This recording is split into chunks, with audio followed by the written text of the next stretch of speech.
Skill-based matchmaking, or SBMM, has been probably the biggest hot-button topic in modern Call of Duty for years, at least if you don't count that time that they added Nicki Minaj to the game. But coming off of the beta for its upcoming Black Ops 7, news has hit that finally, after several full releases of the community up in arms against this system, and years of complete radio silence from publisher Activision on whether or not it even exists, Treyarch will effectively be killing it in this upcoming year. But what exactly does that mean for the average player? And why is SBMM such a big deal that much of the core community has completely 180'd their opinion on the upcoming release just based solely on its removal? Well, today on Game Rant, we'll lay it all out. So first and foremost, what is skill-based matchmaking? Well, put bluntly, it's a matchmaking system that matches you with other players based on your skill level. It can be seen as a bit similar to ranked in other competitive shooters, although it's a system that applies to all playlists across the game and not just its separate dedicated ranked play. Another notable difference is that at no point do players actually have access to view the skill ranking that the game gives them, as it all happens behind the scene. It's a black box that only the devs can peer inside of. And actually, that's a huge part of why there's so much conjecture and possible misinformation out there floating around about the system in general. And so, a lot of what is actually known about the system comes from community-driven tests rather than the developers themselves. So just keep in mind that a lot of this is alleged and not 100% confirmed. But for the most part, what we think of as SBMM dates back to, like much of what makes up the modern COD experience, the Modern Warfare reboot back in 2019. As prior to that game, skill was still minimally considered while matchmaking, but connection was always a much higher priority, and tracking skill was mostly used to keep the bottom end, lowest of the low-skilled players out of the normal matchmaking pool in their own protected lobbies. However, with this new system that allegedly started in 2019, matchmaking matches you up with other players as closely to your personal skill level as possible, which on the surface feels fair, right? And by all means, it is fair, definitionally. But the common complaint from the community over this practice is that it results in every single game just simply being the same. When you're paired up with a team of your exact skill level, going up against a team that also is that same skill level, games tend to end at 99 to 100. For every kill that you get a death.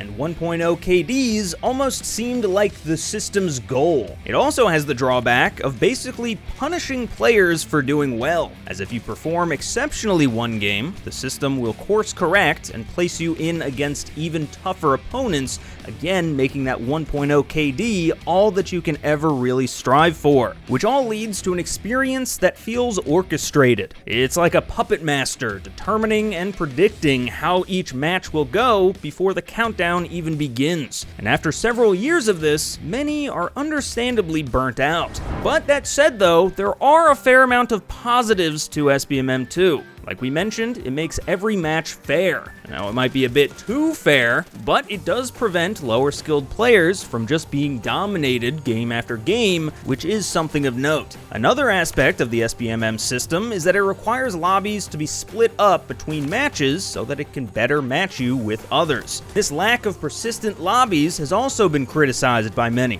as it effectively kills a lot of the community around the game, where you can meet others and form rivalries between matches. But it is worth noting that one upside to that part of the system is that it allows you to queue up for multiple game modes and playlists at one time now via quick play, as opposed to past titles where you needed to pick one from a drop-down. But then there's the biggest positive of all, and one that unfortunately is more or less hidden and doesn't exactly feel great once you actually do learn about it. So, like I mentioned, while SBMM has been theorized to be in the game for years, it was only just last year that Activision finally came out and talked plainly about the process in a 25-page white paper diving deep into the system. And in it, they describe a test that they ran the year prior in which they toned down, but not completely removed, removed the skill constraints on 50% of players, and they found that after 2 weeks, there was a clear drop-off in player retention that only grew larger and larger in lower and lower skill brackets. In other words,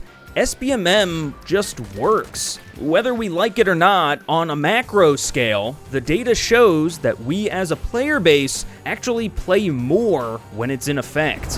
Which actually brings us to now, just a few weeks ago during the upcoming Black Ops 7's beta, where after feeling a bit of pressure from Battlefield 6's just insane numbers and COD's relatively lukewarm at best reception this year, the devs seemingly were looking for wins anywhere that they could find them, and they decided to finally give the players what they've been asking for, a separate playlist with what they called open matchmaking, where skill was less heavily weighted in the algorithm. And I've got to tell you, I have played every Call of Duty since COD 4, and I have never seen the community flip on a dime like this. The general consensus online went from, like I said, lukewarm at best, and at worst, cursing this game and canceling pre-orders. But then, after adding this playlist, it shifted to complete praise, screaming Call of Duty is back from the rooftops. And clearly the devs saw just how much we all responded, announcing just a few days later that this old school style of matchmaking was how the game would launch. In other words, SBMM is no more.